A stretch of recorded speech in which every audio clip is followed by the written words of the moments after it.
Hey guys, welcome to Backfires and Burnouts. Last time I was working on the 30 Model A, we put in a 2500 stall converter. This really woke the car up and it's been a lot of fun. The only problem is now we're running a one tire fire and that's just not going to cut it. So in today's video, what we're going to do is actually pull an axle out and count the spline. So when I bought this car, I was told that it had a 28 spline for 9-inch, but I don't want to go ordering a new Posi center section unless I know that it's 28 spline. So today we're going to pull the axle, have a look at that, see what it's all about, and go ahead and order some parts. So I popped off the baby moon cover and now I'm just going to loosen off all these lugs and then we'll jack the car up. And I'm going to sort of angle the car, angle the axle to one side so that I can pop the axle out without losing a bunch of fluid. That's sort of the idea here. So yeah, we just want to loosen these lugs off, and then we will jack the car up. And then pop that off.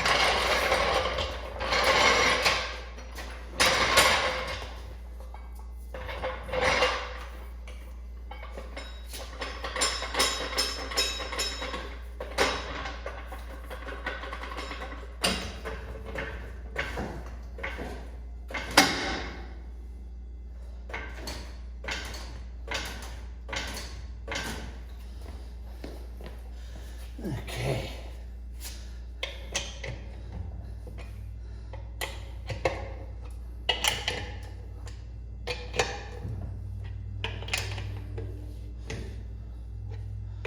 So just pull off this last lug nut and then we can go ahead and remove the tire. Put that over there. Remove the drum. And this exposes our rear drum. Now,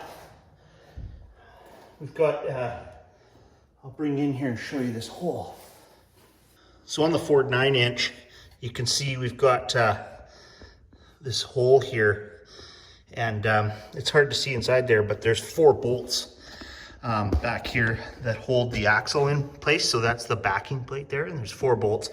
So we can spin this around and get to those bolts. So I'm just gonna jack up the car a little more. I thought I would just jack it on the one side, but then I realized I need to turn this axle, so I need to jack it all the way up. So I'll get her all jacked up and I'll go from there. So you can see in here, this bolt, so there's 4 of these, and the nice thing about a Ford 9-inch is you should be able to pull the axle out without removing the brakes.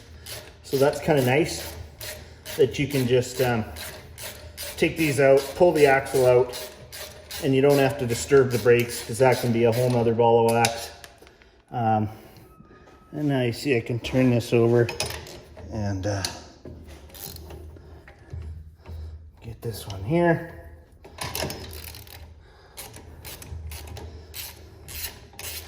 And I'll just continue moving all these, and then we will pull this axle out and we'll be able to count the splines.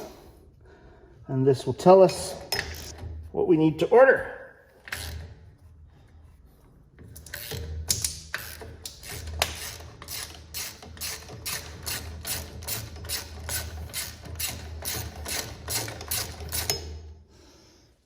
Okay, so now that I've got all the screws off the backing plate, we should be able to just pull this axle out.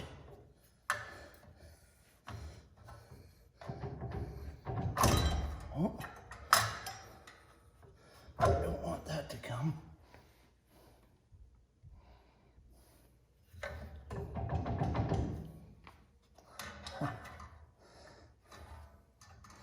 It's trying to bring everything with it. Trying not to bring the brakes with it. But it's seems like it all wants to come.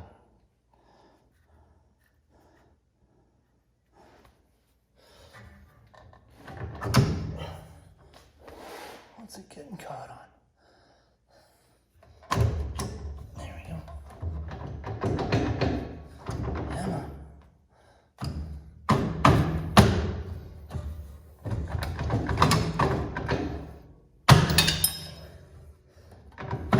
There. And there we have it. The axle removed, and now we can have a look in here and inspect everything. Make sure she's all tickety-boo. Make sure this bearing is good. So now that we have our axle out, we can test on this bearing. This feels really good. This car was only built 2 years ago, so you know, for all intents and purposes, it should be pretty good. So the bearing here is good. Everything looks good down in here. And now I can go ahead and count these splines, and that'll tell us what center section we need to buy.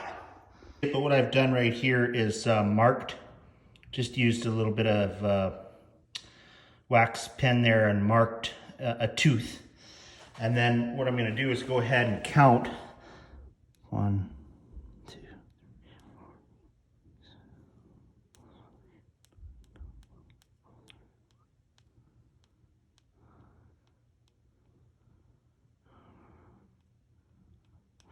28.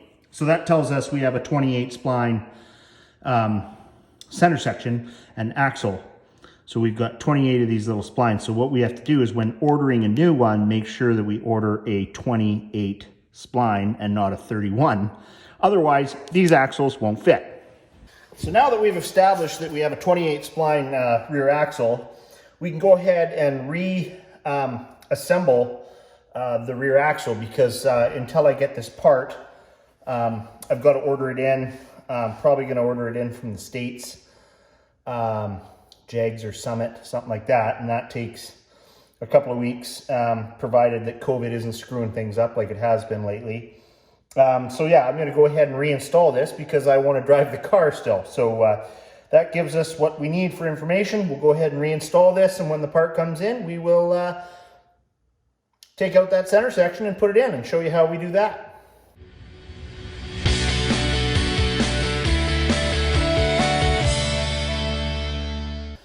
So here's a little trick. The problem I'm having is I've got a nut in there, but I'm using a deep socket. And what you can do is take some of your shop towel and just cram it into the socket here. Cram it into the end of the socket, and then stick your nut in there. And now, stick my nut in there. And now I should be able to pass it through and get it started.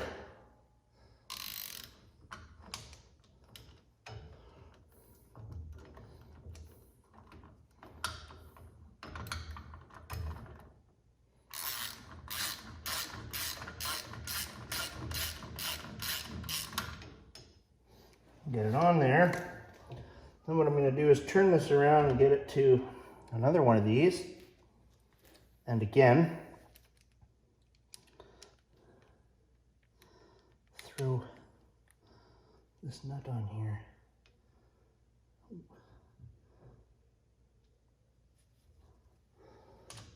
And get it started. Sometimes you find these nuts are in like impossible places to get to.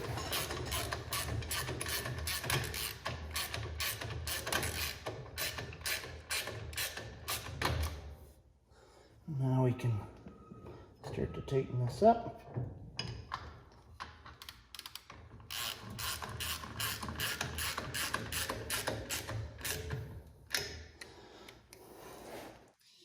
And yet again,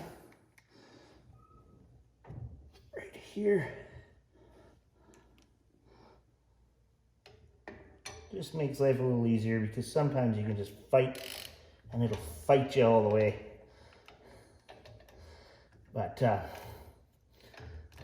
Sometimes a magnetic socket will work if you have it. I don't really have any of those.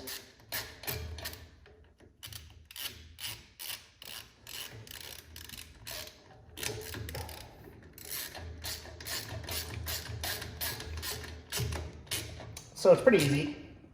It's the nice thing about a Ford 9-inch is they're pretty easy to work on. And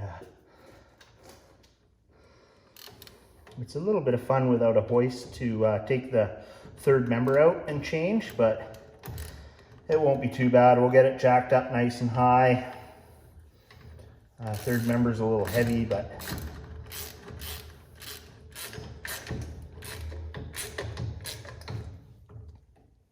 okay, so we'll get this all torqued up, and that's pretty much it until we get the new one. Those of you that have done this before actually know there are a few more measurements that need to be taken before we go and order the new center section. So I am going to crawl my ass underneath here and take some yoke measurements. Okay guys, well, I got the car all jacked up, and I've got to take some more measurements here before we order a center section. So if you were ordering, like building a new car, this might not be an issue, but because this is pre-existing in a car, we need to understand what yoke size we have here. And we want to make sure that when we order it, we order the right one so that we get all these parts to line up. So there is a long yoke and a short yoke. This one being 4 1/4 inches tells us it's the long yoke. And then the next measurements we have are the, I'll turn it around here, this cap. So the universal joint cap size. And then we also want to measure between the caps right here. And this will tell us which one of the 3 yoke styles we have. There's a 1310, a 1330, and a 1350. So I'm just going to go ahead and zero out my calipers here, and we're going to measure this right here. So that's going to tell us that we are a 1 1/8 cap. So that could be a 1330 or the 1310, because they both can use a 1/8 cap. But this measurement here, let's zero this out, and this measurement here is going to dictate what we have. And that is at 325.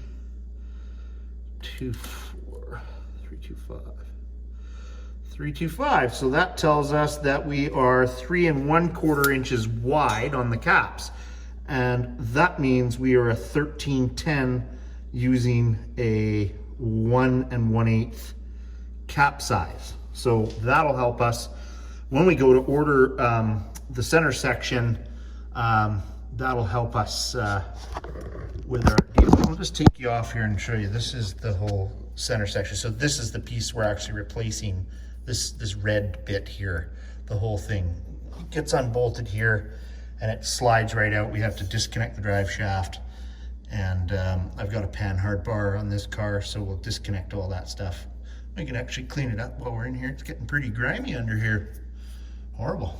Anyway, yeah, so that about does it for this video, and we'll get these parts ordered up, and I don't know how long it's going to take. COVID's been a real pain in the ass with getting parts shipped up to Canada. I think anywhere it's been a pain. So we will get this ordered and see how long it takes to get. And hopefully before the weather gets too snotty, we can do some Posi burnouts.